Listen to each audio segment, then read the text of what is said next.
Well, welcome everyone to today's episode of TMI Advice You Didn't Want. Today we're going to talk about something that I feel like this topic I could talk about all day, every day. We're going to talk about anxiety and depression. And we're probably going to talk about it in a way that you've maybe never considered before. Or maybe you have. Let's see. Let's dive in. So I'm Karen, in case we haven't met. I'm one of your co-hosts here.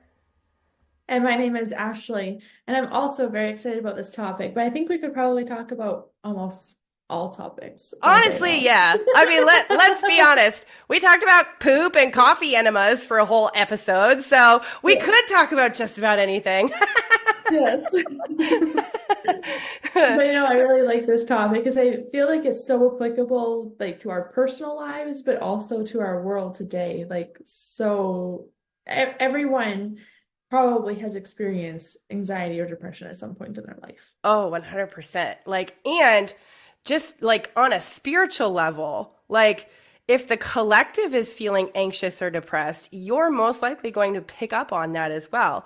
Or Yeah. if you're in the sphere of somebody that struggles Mhm. with anxiety or depression, there's a possibility that you can pick up on that energy as well. Whether or not you realize that you are that, a lot of times is something that can happen. So whether it's coming from us or coming from the collective, we have all at some point definitely experienced anxiety or depression or both at the same Yeah, time.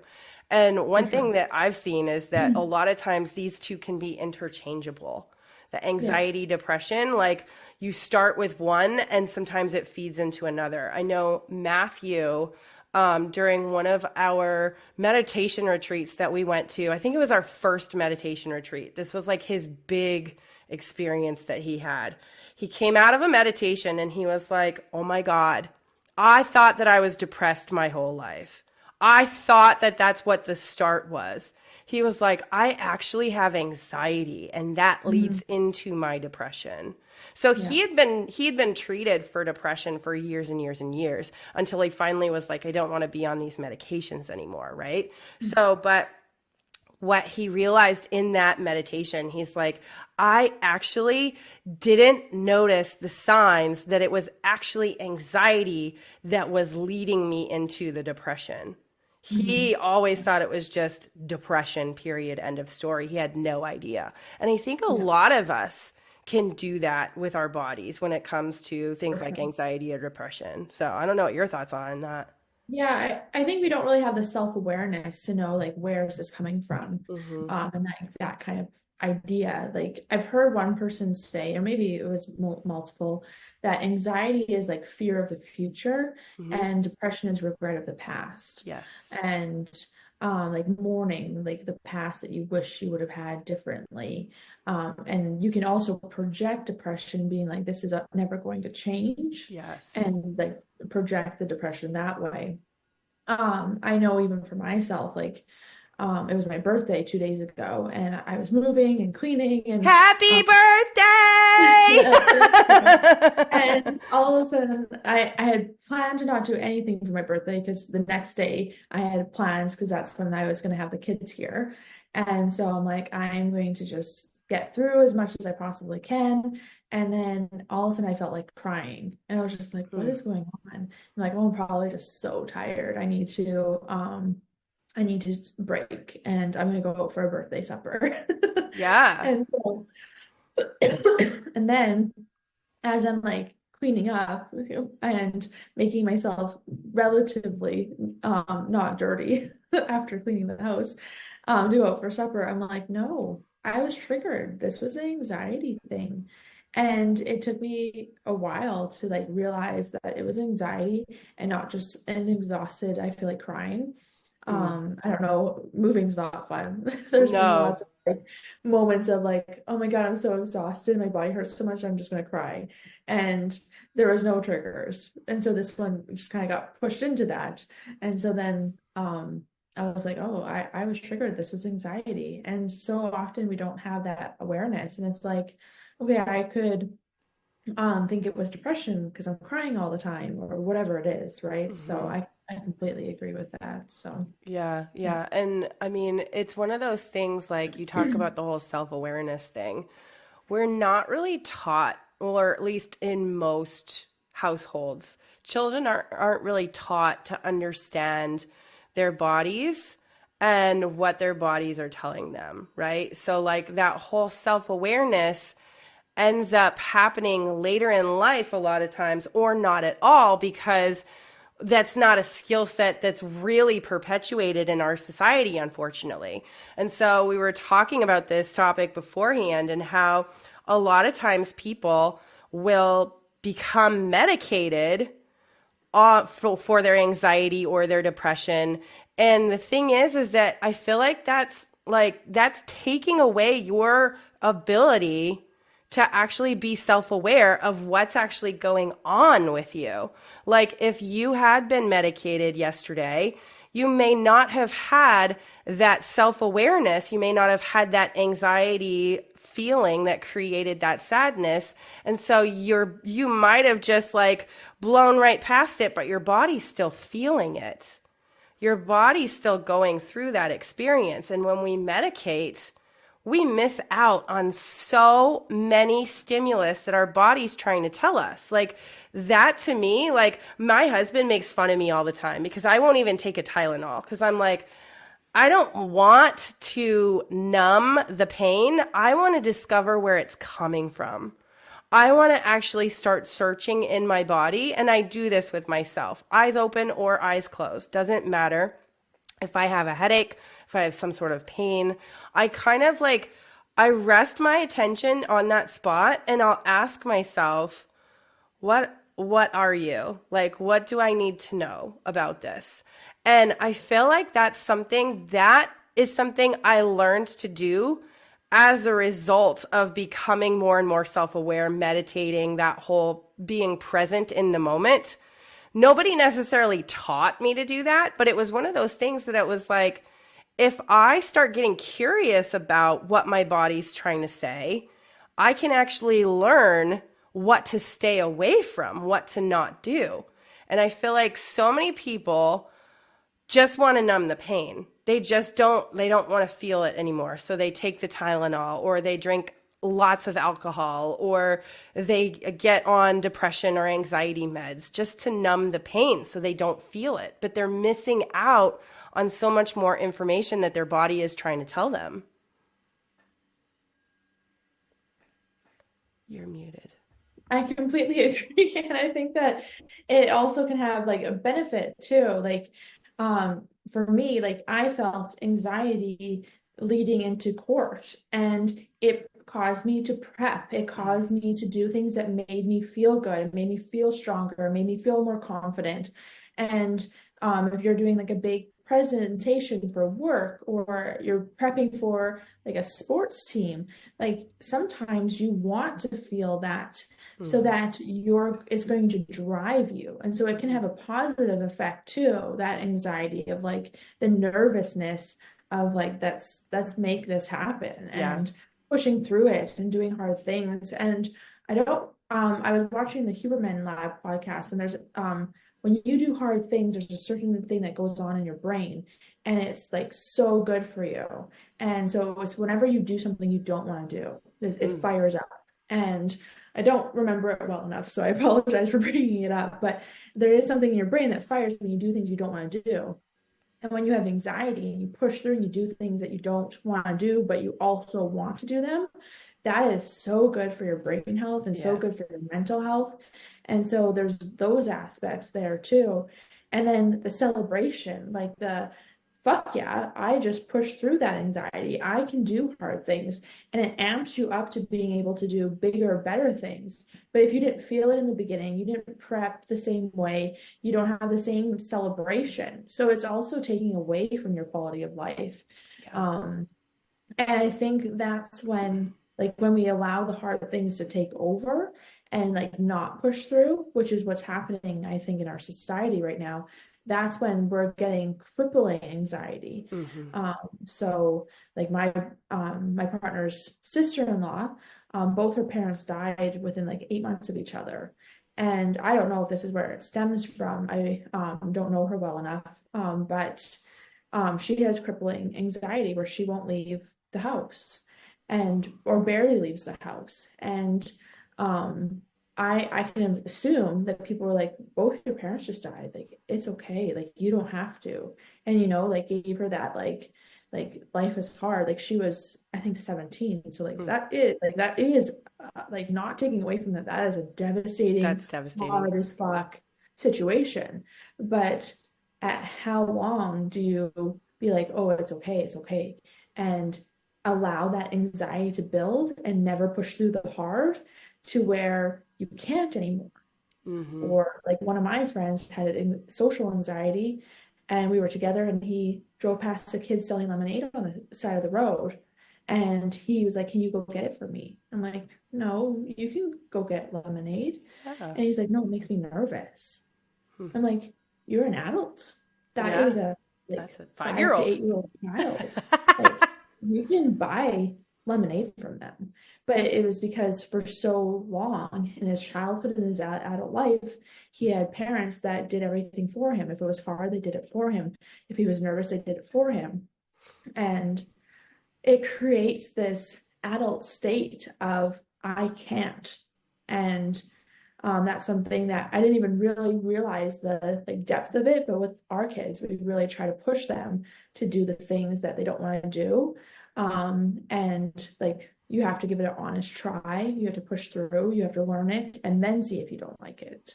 Yeah. Um, and like even like when we go to like the ski hill or the swimming pool, we let them go and do their own thing. We let them try hard things. We have it so they're not next to us the whole time. And that's what this whole thing talks about is how you then have that like confidence to push through the anxiety, confidence to push through the hard things. Like, we went cliff diving the one time and it was kind of by accident. Oh, I'm not sure that's for me. It is 100% not for me. And Okay. that's the hardest thing about having kids is being like, okay, I'm not going to let my fear Right. show for them. Right. But then there are times where it's like, I'm out. Like Yeah. diving, I love water, love it. Yeah. Could Yeah. be in Yeah. all day, any depth, all of it, like under it, over it, I'm good. But jumping into it, no fucking thank you. I've skydived, easy peasy. Jumping off like that, no thank you. Mhm. I've never done bungee jumping, so I don't know how I would do there. I'm not But sure that's for me either. Nope. Nope. Nope. Nope. Nope. Nope. Nope. like I could skydive, scuba dive, everything all day long. So weird. I don't know. But yeah, so me and Aubrey, she's like, I think people are cliff driving over there. I want to go see it. So we swam to them and it was quite a distance. And then eventually Derek and the boys joined us. And so Aubrey's like, I want to cliff jump. And I'm like, okay, like, I think she was 7 at the time. I'm like, I've seen kids jump from this one. My one friend brings her kids here and they jump from this one. So this one's safe. And then Derek does the big one. And then they're like, hey, it's your turn. You have to. I'm like, oh my gosh. I struggled to do the small one that Aubrey did easily. Mm. And I'm like that, like it gets to me so much. And then the next week we have big ass ferry docks and they're like massive platform diving boards. And Aubrey and Atticus were in the kayak in the water, and all of a sudden we see them get up and go onto the ferry dock, and we're on the beach.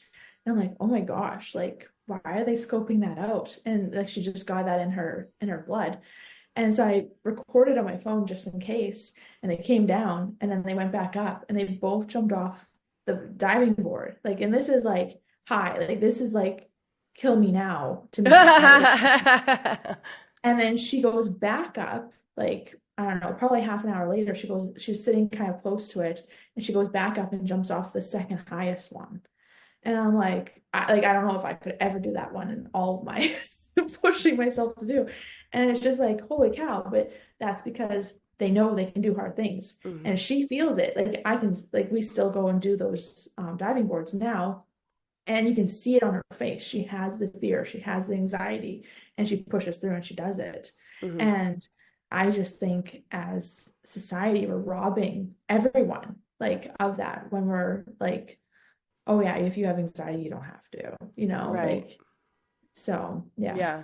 Yeah, there's definitely it's called eustress. It's a Mm, good stress. It's that stress yeah. that you were talking about where if you're about to do a presentation, or you're going to do something that you're excited about but also makes you nervous, like maybe a roller coaster or whatever. It's eustress. It's good stress. But sometimes like it can also get really far out of balance. When Yeah. it gets out of balance, that's when you really create that like anxiety, depression, that kind of thing, you know? And so you pointed out something really important, like try it. Definitely try it. Nobody, you're not going to die. Like, we're not going to ask you to do something that you're going to die doing. Like, for example, your friend, the going to get the lemonade, nobody's going to die. So try it and see, okay, I did that. I wonder what else I can do. Because the truth Mhm. of the matter is that when we get in these like anxiety, depression things, it's just what ends up happening is we've practiced this anxiety, depression so much with our brain that now our body can do it on autopilot. Like Yeah. that for me, like when somebody says, oh, I just had a panic attack and I have no idea what started it. It's because Yeah. your body knows how to do it so good. Like you've been in Yeah. this cycle for so long that now your Yeah. body can just do it. I Yeah. actually was talking to you this morning about how my body actually does the opposite because I've been training it to do the opposite. So instead of Mhm. a panic attack, I have a love attack because my heart Mhm. suddenly, like just out of nowhere, it feels like it's going to come out of my chest and it kind of takes my breath away, like in a good way. Like Yeah. I know because I've been practicing that level of heart coherence with myself, like sending so much energy to my heart. I've been practicing that so much that now my body can just do it on its own because it's like, oh, this is what you want me to do. This is what I'll do. And it's the Yeah. same thing with anxiety, depression. Like your Yeah. body just goes, oh, this is what you want me to do. This is what I'll do. That's the whole concept of like your subconscious mind taking over. Now your body is the subconscious mind and now it's taking over. So Yeah. it's like this whole loop that happens. So if you want to break that, like for example, your friend going up to a lemonade stand with 5-year-olds and 8-year-olds, like if you are like, okay, legitimately, logically, I am not going to die. I'm not bungee jumping. I'm not jumping off of this 100-foot cliff into water and who knows what's down there. Like, I'm not doing any of that. There's no possibility of death. Okay. So, like, talk yourself through it like that. Evaluate the situation. Like, we talk about this all the time. Evaluate the situation. Like, what's working about this? What's not working? What can I do differently? What you can do differently is the thing that scares you. Go Yeah. for it. Make it happen. Right? Like, and once you've done it, tune into yourself and go, okay, how do I feel now? Because Mhm. sometimes, like you said, when you push past and you get through that little moment, like that stress moment, and you push past, you're like, wow, I actually feel really good now. Yes. Usually very good. Yeah. And a lot of times people will rob themselves of Yes. that because they've been so fearful. They've locked themselves away. And so they've decided, I'm just not going to do this anymore. One Yeah. thing that I will say is that meditation, in the weirdest way, rewires your brain to stop doing these things. An example of this, my husband, this is the weirdest thing, but ever since I met him, not anymore, but when I met him, he could not pee at a urinal in front of Mhm. other men. Like he couldn't do it. He couldn't just walk up to the trough and whip it out and pee. He couldn't do that. That was like so unheard of for him. Like it gave him anxiety. He Mhm. was like, I'll just wait for the stall. I'm fine. So Yeah. he did that for years and years and years and years until one day, like this was when we were deep into our meditation journey. He realized he like just unconsciously walked into the bathroom, whipped it out, and peed with all these men around him. He's like, holy shit.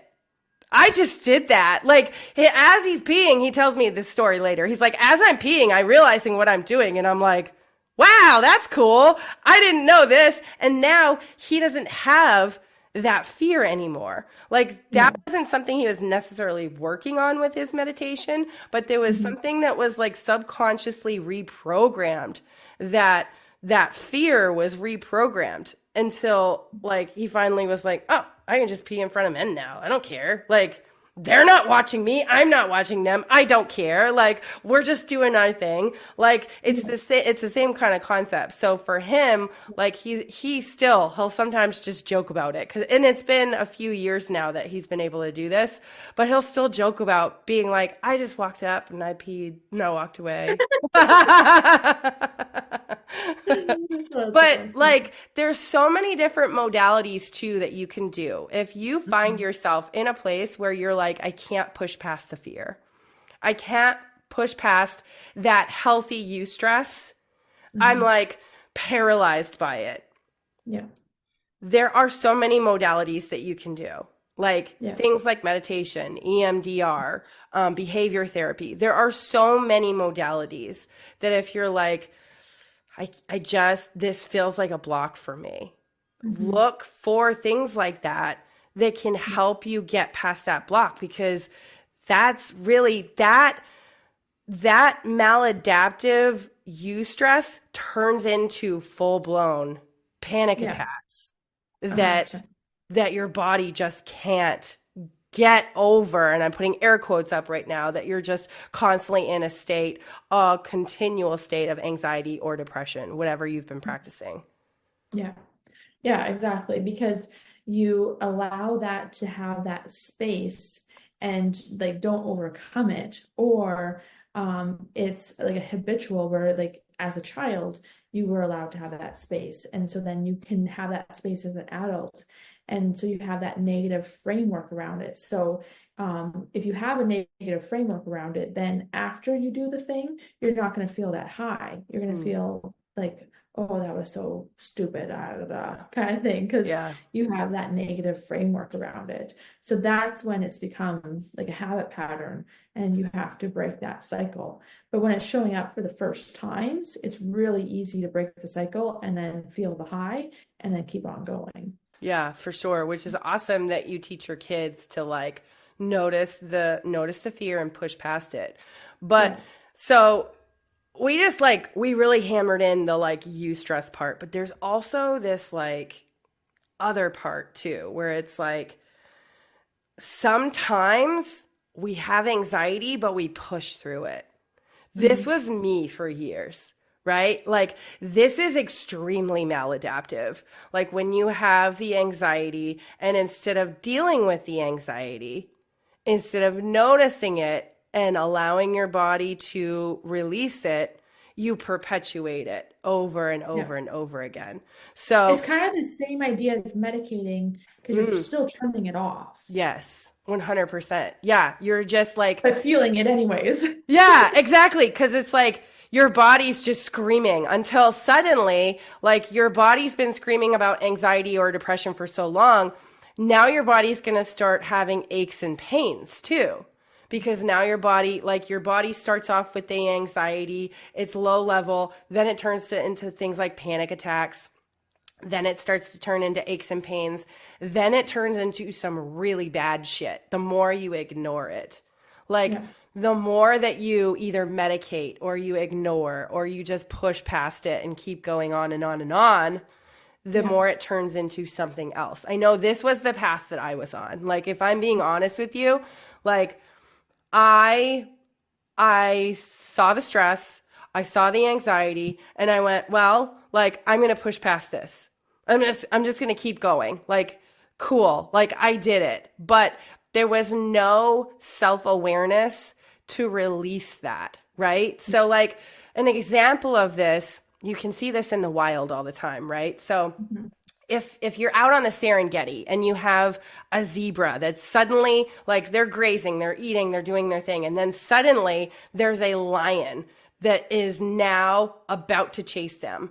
Their fight or flight is going to turn on, right? This is a very healthy, adaptive fight or flight. This is that eustress we talked about, where it's like, this is good. Like, you want to be in that fight or flight for that kind of situation because you are truly in a state of I'm going to die. Like, I need to take care of myself. Your survival instincts take over, right? So the zebra is now like, okay, I got to go. I got to run. That fight or flight's taking over. What nature does really well is once the survival state is over. Nature does a really good job of like shaking it off, stretching, releasing that Hmm. negative hormone that was released in their body that like if they continued it would become it didn't start off negative, it was very adaptive, but if it stays it's going to become maladaptive. But if like what happens is they're able to shake it off easily. They know how to do this. Unfortunately, a lot of us humans don't do this.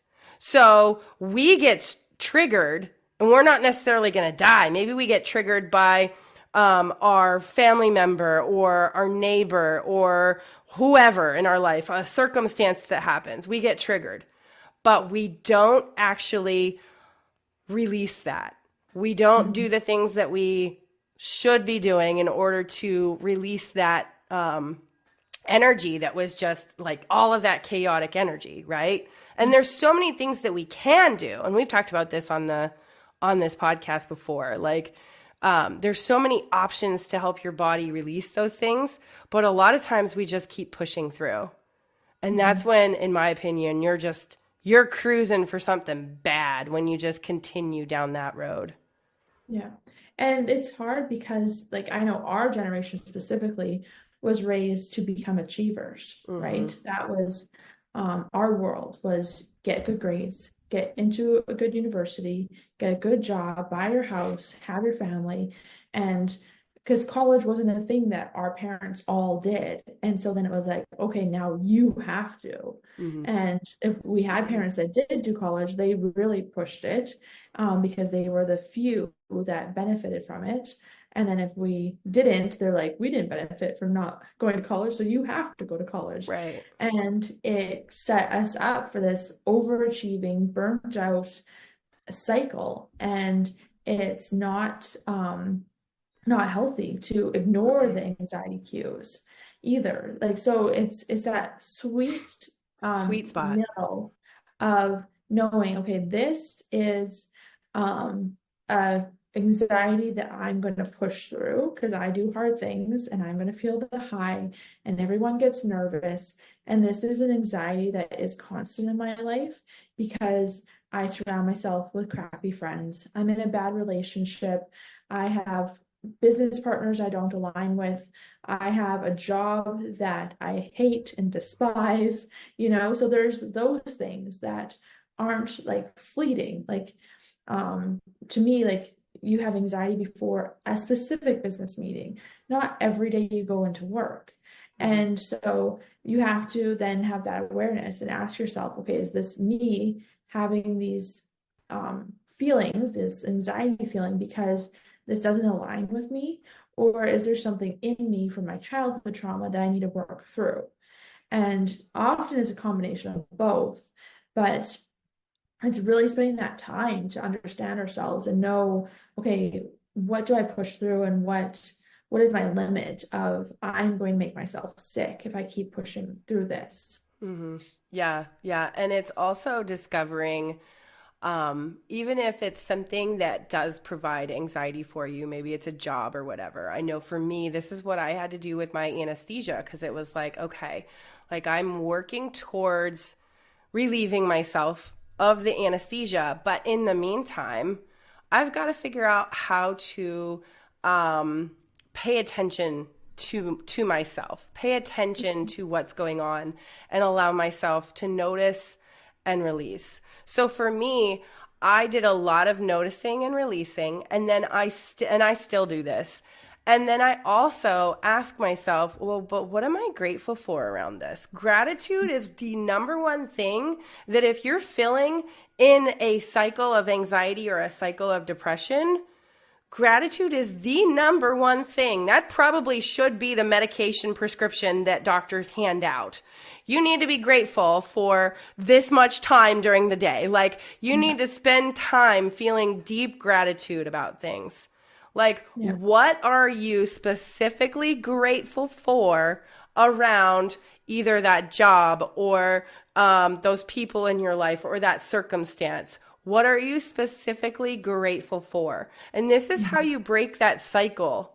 This is how I've broken the cycle. This is how I've seen people literally, I'll never forget this testimonial that from the Dr. Joe community, where this lady, she had everything. I can't even remember what anymore. She had Ehlers-Danlos. She had COVID, like lingering COVID. I feel like she had multiple sclerosis. She had issues with her lungs. She is a fucking mess, right? So, but the thing that she did, the main thing that she focused on was gratitude. And it was for the smallest things at first. For her, it would be like, oh my God, I have this cup of water and I'm just so grateful for water. Like it's so nourishing to my body. And she shared this in her testimonial, like the small little details. She would pick out those little things, and she couldn't walk. She could barely breathe. Like she was bedridden. Like this was a mess, right? But she, like, looking at her today, you would never know that she experienced this because she focused so deeply on the gratitude in the situation. What can I actually focus on instead of focusing on the poor me? Because it's easy to jump into the poor me attitude, especially when things are going bad. And here's the thing, nobody would have faulted her for the whole poor me attitude. But like a lot of people would say to her, you have every right to feel the way that you do. But the thing is if you continue feeling that way, that's what you're going to continue to create. So she knew, if I want to get out of this shitty situation, if I want to heal my body, I got to feel grateful about the stupidest shit. Like, I got to just feel grateful about all the things. And this is what I started getting really good at. And this is one of the things that, like I said, if doctors just handed this out as a prescription, a lot more people would have less struggle with anxiety, depression, and they wouldn't need the medication because it would be more of a focus on their present moment, their gratitude of what's going on for them right now, no matter what's going on.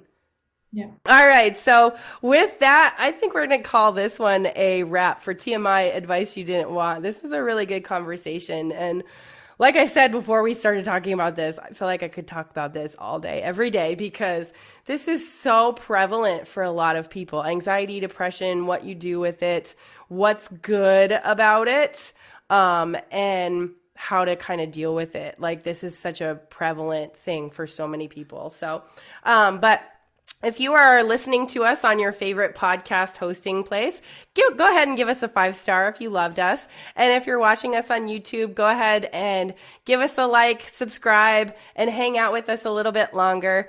And let us know if you have any questions, comments, or want to hear something. Want to hear something from us. Want us to talk about a specific topic. So with that, we are going to call TMI Advice You Didn't Want a wrap for today. See everyone later.